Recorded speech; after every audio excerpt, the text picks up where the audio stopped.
దాంతోపాటు బంజారాహిల్స్ పెద్దమ్మ గుడి తెలంగాణ రాష్ట్రంలో కాంగ్రెస్ పార్టీ అధికారంలోకి వచ్చిన తర్వాత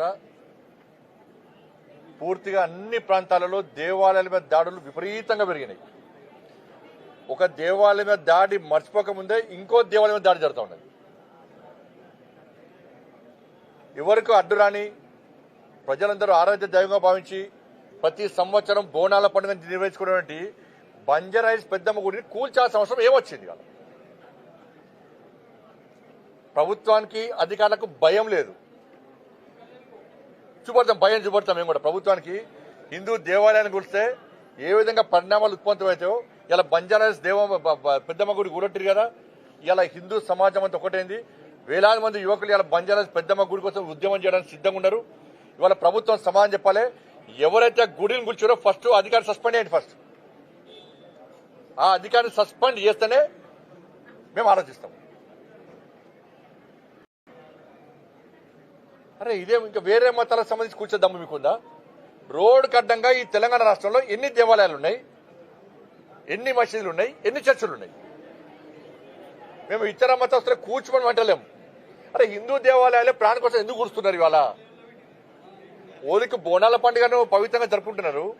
భాగ్యనగరంతో పండుగ వాతావరణం ఉంది. ఈ పరిస్థితిలో కావాలని కుట్రలు చేసి వాళ్ళ పెద్దమ్మ గుడిని కూల్చడము ఇది ఎంతవరకు కరెక్ట్? అంటే జూబ్లీస్ ఎలక్షన్స్ ఉన్నాయి.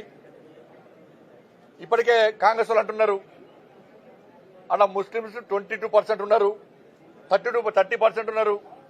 కాబట్టి వాళ్ళ ఓట్లు రావాలంటే పెద్దమ్మ గుడిని కూల్చాలి. మీరు గుర్తుంచుకోండి బిడ్డ, జూబ్లీస్ లో హిందువులందరూ ఓటు బ్యాంక్ మారుతారు. నేను రాష్ట్ర ముఖ్యమంత్రి గారికి చెప్తున్నాను, మీరు 20% ముస్లిం ఓటు బ్యాంక్ కోసం మీరు ప్రయత్నం చేస్తున్నారు.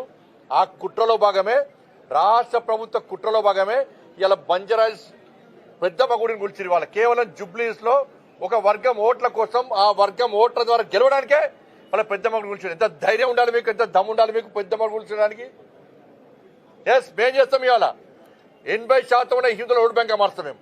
ఈ పెద్దమ్మ గుడి సాక్షి చెప్తున్నాం మేము. 80% ఉన్న హిందువుల ఓటు బ్యాంక్ మారుస్తాం. కాంగ్రెస్ పార్టీ పెద్దమ్మ గుడికి కూల్స్తే ఏ విధంగా గుణపాఠం హిందూ సమాజం చెప్తుందో ఇవాళ చూపడానికి హిందూ సమాజం సిద్ధంగా ఉంది. కాబట్టి నేను రాష్ట్ర ప్రభుత్వం డిమాండ్ హెచ్చరిస్తున్నాను. నేను ఇది మంచి పద్ధతి కాదు. రాష్ట్ర ముఖ్యమంత్రి క్షమాపణలు చెప్పాలి. దీని మీద సంబంధిత అధికారులను వెంటనే సస్పెండ్ చేయాలి. ఇది జరగకుండా మాత్రం మిమ్మల్ని క్షమించము. అందుకే ఇవాళ చెప్తున్నారు బీసీ రిజర్వేషన్ చెప్తున్నారు. ఇవాళ నేను అంటున్నా బీసీ కామారెడ్డిలో వీళ్ళు ప్రకటించింది బీసీ డిక్లరేషన్. వాళ్ళ జరుగుతున్నది ఏంది? బీసీలకు 5% మాత్రమే ఇచ్చారు, ముస్లింలకు 10% ఇచ్చారు. బీసీలకు 5% ఇచ్చారు. అది కూడా 5% కాదన్న, అంతకుముందే 34% ఉండే స్థానిక ఎన్నికల్లో స్థానిక సంస్థల రిజర్వేషన్ 34% ఉంటే 32% చేసిరు. ఇప్పుడు మళ్ళా ఇంకా 2% తగ్గించారు. సరే వాళ్ళు చెప్పేదాని ప్రకారము బీసీలకు ఇచ్చింది 5%, ముస్లింలకు ఇచ్చింది 10%. దీన్ని ముస్లిం డిక్లరేషన్ అంటారా, బీసీ డిక్లరేషన్ అంటారా? చెప్పండి నాకు. 5% బీసీలకు ఇచ్చి 10% ముస్లింలకు ఇస్తే దీన్ని పక్క ముస్లిం డిక్లరేషన్ అంటారు. ఇలా కాంగ్రెస్ పార్టీ కామారెడ్డి వేదికగా ఈ తెలంగాణ రాష్ట్రంలోని హిందువులను బీసీలను దగా చేసింది, మోసం చేసింది.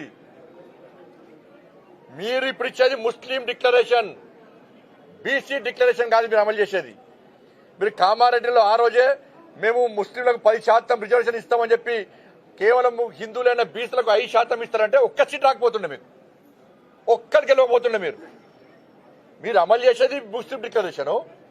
బీసీల బూచి పేరుతో ముస్లింలకు న్యాయం చేస్తారు, ముస్లింలకు రిజర్వేషన్ ఇచ్చే ప్రయత్నం చేస్తారు, బీసీలకు అన్యాయం చేస్తారు.